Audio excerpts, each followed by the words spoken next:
Assalamualaikum warahmatullahi wabarakatuh. Pada semua rakyat Malaysia dan penonton TV Al-Hijrah. Saya Dana Rashid Ahmad dari strip dari salah satu daripada 53 kapal Global Sumut Flotilla dan saya mewakili Sumut Nusantara.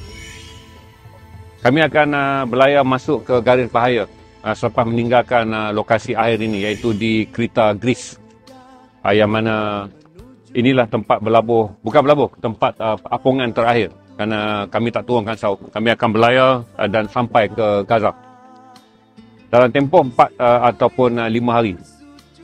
Di sini perhentian adalah bagi membolehkan semua orang membuat pilihan yang terakhir, sama ada meneruskan perjalanan ataupun dihantar pulang melalui Greece sekiranya beberapa perkembangan terkini menimbulkan rasa gementar.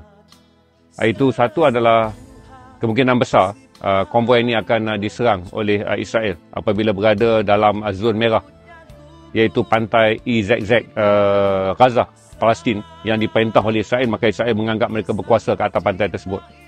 Syukur Alhamdulillah, semua rakyat Malaysia, 34 orang yang berada dalam konvoi Global Sumut Flotilla telah mengambil keputusan untuk meneruskan pelayaran walaupun Israel mengancam apabila sampai di zon merah dan tiada lagi pelindungan daripada kapal perang Spanyol dan juga Itali, berarti kami terdedah pada ancaman. Tapi itu perkara biasa, kita telah menyedarinya sejak berada di Malaysia.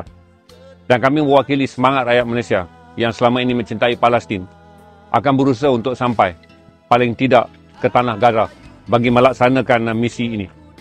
Doakan kami selamat sampai dan doakan semua yang berada dalam misi ini, 44 warga negara dalam 53 kapal, selamat sampai ke Gaza.